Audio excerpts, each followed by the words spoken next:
Hey, Pastor Steve Waldron, another one of these wonderful pamphlets from Christian Science Ministry in the UK. This one is by John D. Matthews, Descendants of Adam and Eve, or just Naked Apes.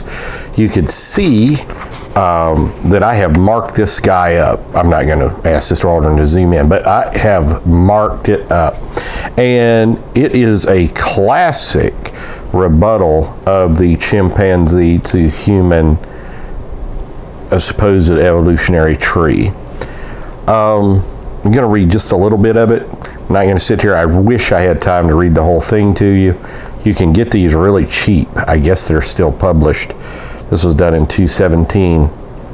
Dr. John D. Matthews, pamphlet 407 August. I love all their pamphlets.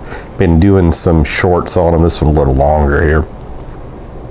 So, the molecules to monkey and apes in general is getting from any ape to humans. This is another problem requiring explanations for those that want to believe in evolution. Now, you have to admit, primates and humans do look a lot alike. So, they have a reconstruction of assumed evolution, pre-apes, chimpy, other apes, chimpanzees, and then humans. And then it goes on to kind of equate it with the Just So stories, very popular by Rudyard Kipling. So I'm going to read just a little bit. From chimpanzees, chimpy, to humans. From chimp-E, this close-looking ape, to become a human, there would have to be a series of evolutionary steps. The fossil record is of no help because of the lack of transitional fossils showing how the major parts of the body have changed. Now, I did want to stop there and say it's not just humans, chimps to humans, but the entire fossil record should primarily be chains from lower life forms to so-called higher life forms. It is not. Every so often you may have some disputed, evolutionary chain, transitional fossil, transitional bone, something like that. And but it's nowhere near what it should be, the overwhelming amount of fossils, if you just think about it. So in the absence of fossils to guide them as to how this part of the evolutionary sequence occurred, what did the specialists in evolution claim? Those subscribing to evolutionary theory use guesswork as to the order of these steps.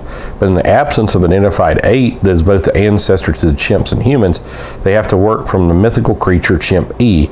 People like Richard Dawkins freely admit that they cannot tell whether this chimpanzee-like creature learned to walk upright and then lose its fur, or lose its fur before walking upright, and many other such problems, which turn stooping creatures into fully erect human over a number of stages. And then it goes into, Morris asks how the chimp's fur could have disappeared. He admits the loss of fur brings two problems. Firstly, it's dangerous. Chimps live in tree, and so presumably did chimp-E, this archetypical proto-human, pre-human, where their fur prevents scratching and injury as they move about. Secondly, there's the problem of how to keep warm without fur. He suggests that the chimp simultaneously learn to make fire. Now, that's a Just So story, like Kipling, because they first have to learn to become ground dwellers. Fire in trees destroys the habitat. And this would go to any of the various, proto-humans and small humans and Australopithecus and all of this. All right. So we will return to the unfathomable hand-to-foot transition below. Against the problem that loss of fur was dangerous, Morris suggests that bare flesh provided sexual signaling. But then he doesn't develop that theme. In the chimp, there is sexual signaling from the female to the male at the time of oestrus, and this is assumed to be mainly through the release of pheromones by the female. Of course, the signaling is in one direction only, female to male. Sexual signaling in humans is much more complex. It does include bare skin, but it also includes body shape, even when closed, voice and movement, and is normally independent of oestrus. And it works from male to female and female to male, and even during pregnancy. It goes into some other things. It goes into the skin. While thinking about sweat, consider our brains. They're roughly 3 times bigger than that of the chimp. But brains use a lot of energy or power.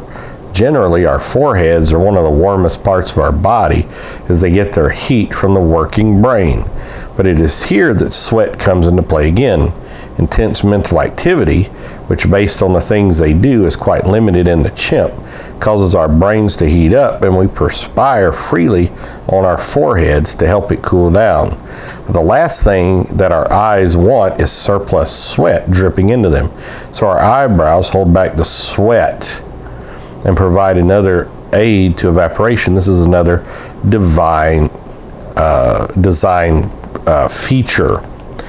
And so it goes into braille, the tactileness of skin, feet, and legs, and hips, and all of these incredible problems, hands, skulls, brains.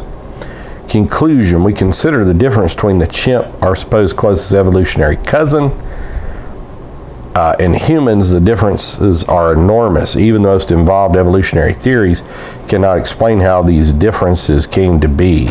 Evolution is nothing more than a just so story. He's a chartered geologist and LLM reader in the Church of England. Great pamphlet, something to consider. Descendants of Adam and Eve are just naked apes. You and I are in the image of God, and because of this we have certain unalienable rights. Among these are life, liberty, and the pursuit of happiness, endowed by our Creator. God bless. We love you. Thanks for being here. Check out our other videos. Subscribe. Hit the bell notification. We'll see you. Bye.